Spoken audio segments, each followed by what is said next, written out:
O Brasil está voando. Você fica com essa impressão ao ler as manchetes dos grandes jornais do país, mas a realidade é diferente. Mais de 700 mil empresas fecharam no Brasil apenas em 2023, enquanto a mídia propagava a inflação em queda. Afinal, as tais notícias do governo estão mesmo melhorando a sua vida? Ou isso é apenas uma ilusão? Qual a realidade da economia do Brasil? Um sucesso absoluto da economia brasileira é alardeado pela imprensa e comemorado pelo governo de Luiz Inácio Lula da Silva. Números frios entregam exatamente o que é necessário para que isso seja feito. Mas números frios são exatamente isso, frios. Não contam a história completa e demandam contextualizações e detalhamento, especificando cada caso. A realidade é uma só. Independente das notícias boas ou ruins, ela é inconteste e você sabe disso. Você sabe disso melhor do que ninguém. Nenhum governo, nem qualquer jornal sabe mais do que seu bolso, do que você próprio. Você sente quando as compras do mês estão saindo mais caras, ainda que a inflação esteja em queda. O arroz subiu de preço em 17%, ainda que o índice inflacionário pouco tenha sido afetado por isso, se mantendo na casa dos 4%. O que é estampado pelo governo? O menor número, claro. Pouco importa que o principal alimento da dieta do brasileiro, consumido de norte a sul, tenha sofrido um forte aumento. Você não acha emprego, ainda que a taxa de desemprego esteja em constante queda. Desde a pandemia, o IBGE alardeia o aumento de ocupação. Mesmo assim,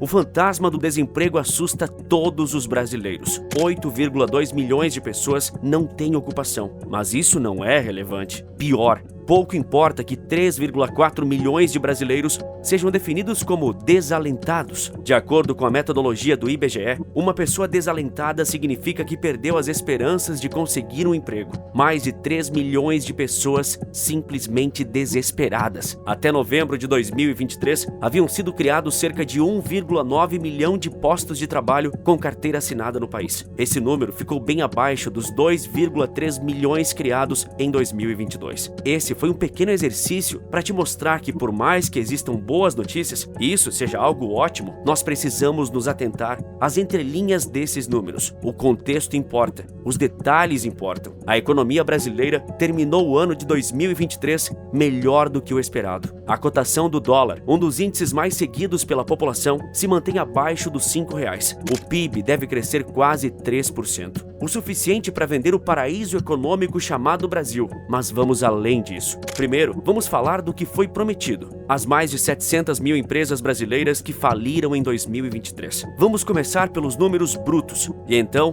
com o devido contexto, chegar a essas 700 mil falências. Você verá como o contexto e os detalhes mudam tudo. No primeiro semestre de 2023, foram abertas mais de 1,3 milhão de empresas contra um fechamento de quase 740 mil negócios. Esses dados geraram um saldo positivo de 594 mil novas empresas abertas no Brasil. Bom, então isso é ótimo. Não há nada para reclamar se o saldo é positivo, certo? Não. Como eu expliquei há pouco, o contexto e os detalhes são essenciais para você entender números frios. Números frios não contam verdades completas. Números frios vendem notícias. São coisas distintas. Quer ver?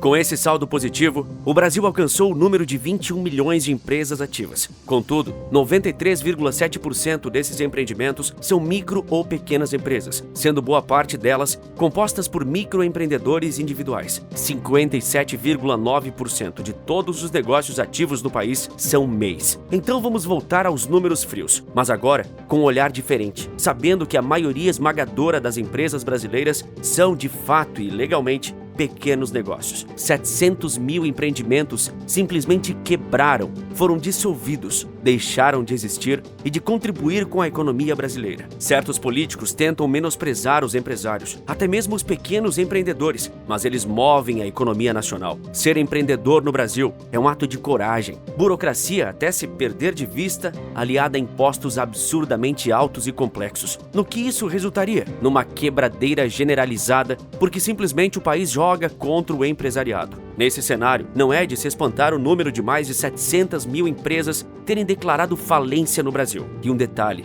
esse número ainda não foi totalmente atualizado para computar os 12 meses de 2023. Ele se baseia principalmente em dados coletados até meados de julho. A realidade é que, infelizmente, mais de 1 milhão de empresas podem ter fechado no Brasil em apenas um ano. Caso a média do primeiro semestre tenha se mantido, esse número pode perfeitamente ter chegado a 1,5 milhão.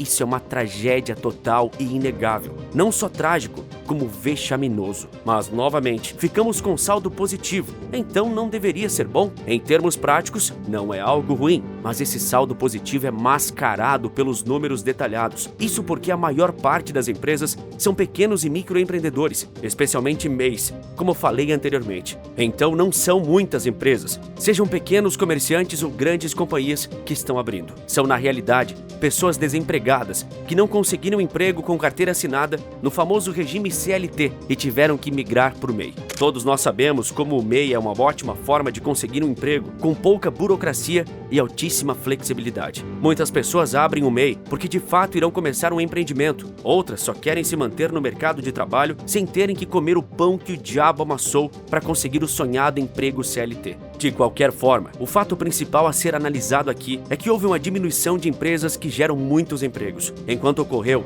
um aumento na abertura de microempresas. Baixos lucros, as dificuldades de acesso a crédito e o alto endividamento também se configuram como motivos que levam ao fechamento de companhias destes portes. Esse cenário se tornou ainda mais comum e pior nos últimos anos devido à crise econômica com juros altíssimos. Assim, mostra-se como o saldo positivo de abertura de empresas não conta a história completa. Outros dados ajudam a evidenciar que a economia brasileira não é esse quadro de Leonardo da Vinci que tanto tentam pintar.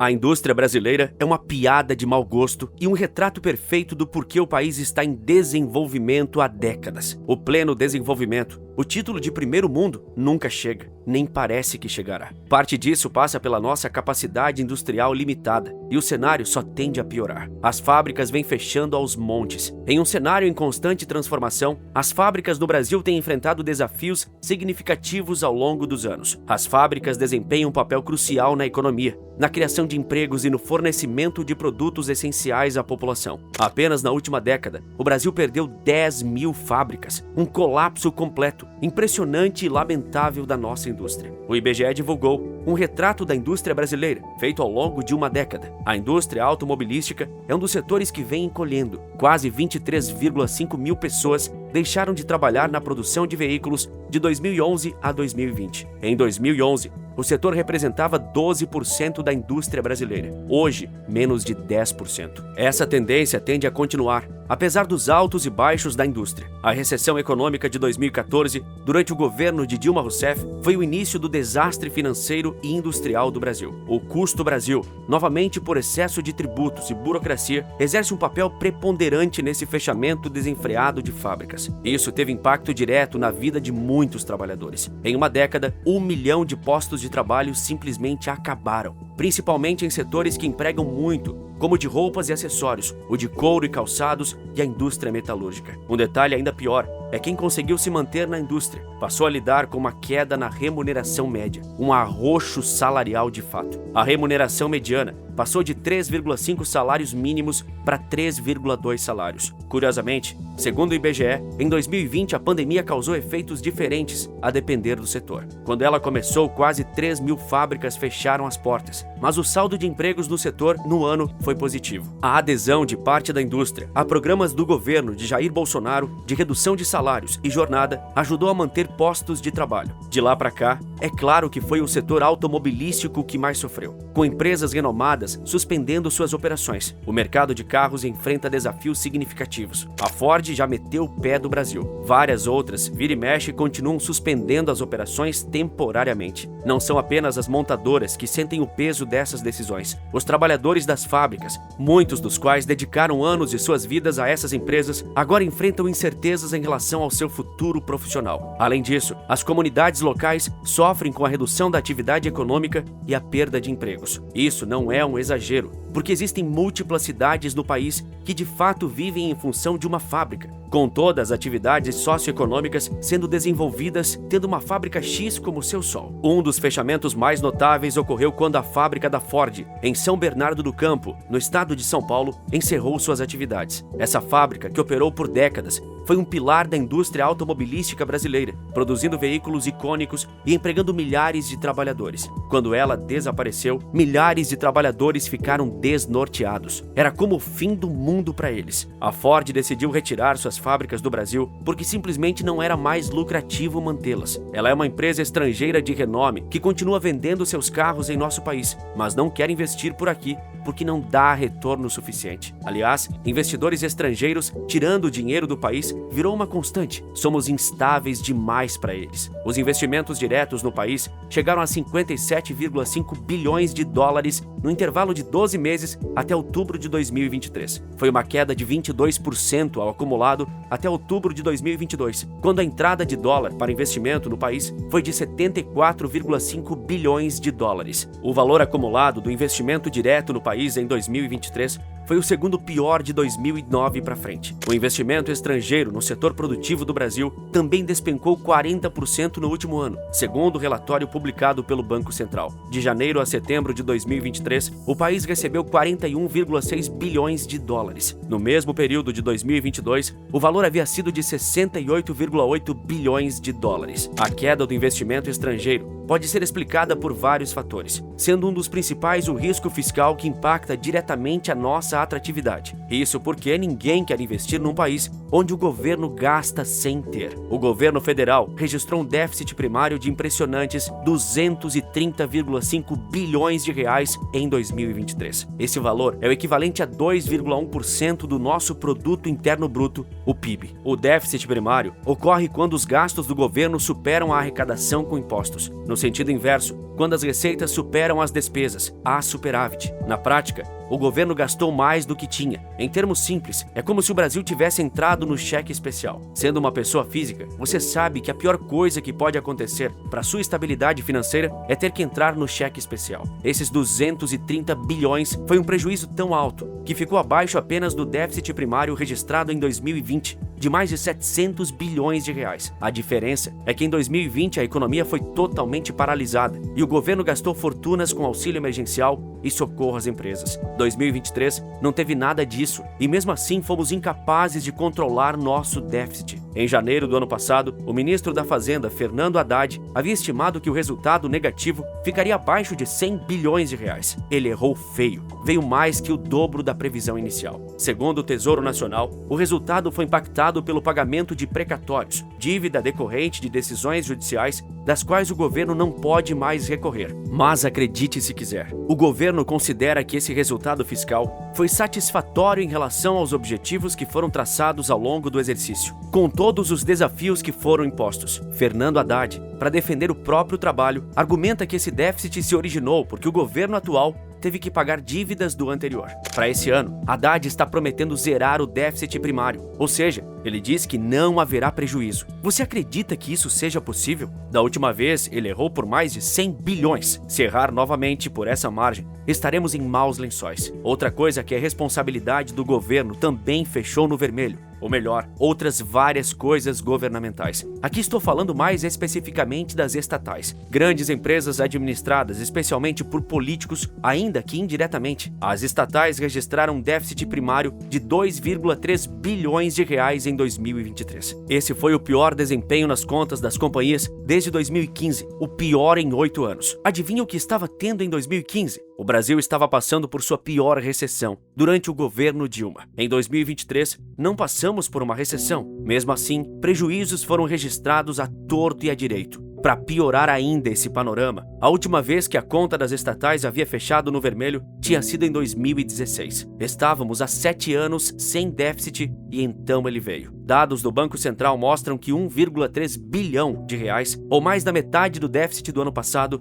corresponde às estatais federais. Para efeito comparativo, em 2022, as estatais federais tiveram um superávit de 4,8 bilhões de reais. Esse número era muito sólido e uma boa visão das contas públicas brasileiras. Se uma estatal dá prejuízo, quem paga é você, caro contribuinte. Isso porque o governo precisa repor o prejuízo das estatais. E como ele fará isso? Com seus impostos. Esses mesmos impostos que corroem seu poder de compra, que estão presentes em cada item adquirido diariamente, do arroz ao smartphone até a gasolina do seu carro. E falando em gasolina, ela também ficou mais cara em 2023. O preço médio do litro da gasolina comum no país subiu 12,5% em 2023, segundo o levantamento da Agência Nacional do Petróleo, Gás Natural e Biocombustíveis. O preço médio do litro hoje é de R$ 5,58, enquanto em 2022 era R$ 4,96. A gasolina aditivada subiu 12,2%. O preço médio do litro é hoje de R$ 5,78. Em 2022, era R$ 5,15. O Acre é o estado brasileiro com a gasolina mais cara. O preço médio do litro é vendido a R$ 6,76. Imagine para um pai de família que trabalha como Uber, tendo que se sustentar e sustentar seus filhos enquanto precisa gastar verdadeiras fortunas com gasolina se quiser trabalhar. Isso é totalmente inadmissível. A pior parte é que deve continuar subindo. Por conta da cobrança do ICMS, um dos impostos que mais maltratam o brasileiro, a gasolina recentemente subiu 15 centavos o litro nas bombas dos postos. O imposto do diesel também vai subir, fazendo o combustível subir para 12 centavos o litro. O gás de cozinha também não ficou de fora dessa.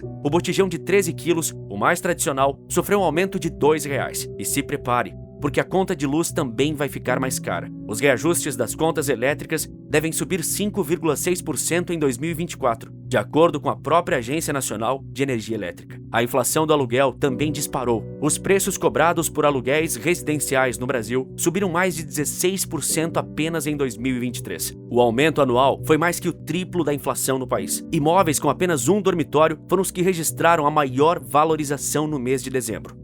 Num cenário como esse, como não ficar desanimado? Ao entrar pela internet e fazer pesquisas um pouco mais profundas, você nota a completa desesperança do brasileiro. Não há emprego para todos, os salários não são tão bons e rendem ainda menos diante de impostos, juros e inflação. Nem todos confiam num governo que gasta mais do que tem. E não adianta esperar por um governo salvador que vai melhorar o Brasil num piscar de olhos. Isso não vai acontecer. Mas isso não significa que você não pode ser salvo. Afinal, você é brasileiro e não desiste nunca. Está acostumado às adversidades. Olha o tanto de MEI que abre agora no país. Isso é sinal de criatividade e garra. Eles lutam para empreender num país que não o apoia. Eles lutam para não fazerem parte das 700 mil empresas que faliram. Isso você não vê por aí. A grande mídia só mostra as manchetes positivas sem explicar detalhadamente o que está acontecendo. A mídia nem o governo vão te salvar. Só você pode se salvar. Ainda no tópico falências, como a Itapemirim faliu do dia para a noite? Quais outros escândalos Sidney Piva esconde? É o que te conto no vídeo que aparece agora na sua tela. Por esse vídeo é isso, um forte abraço e bons negócios!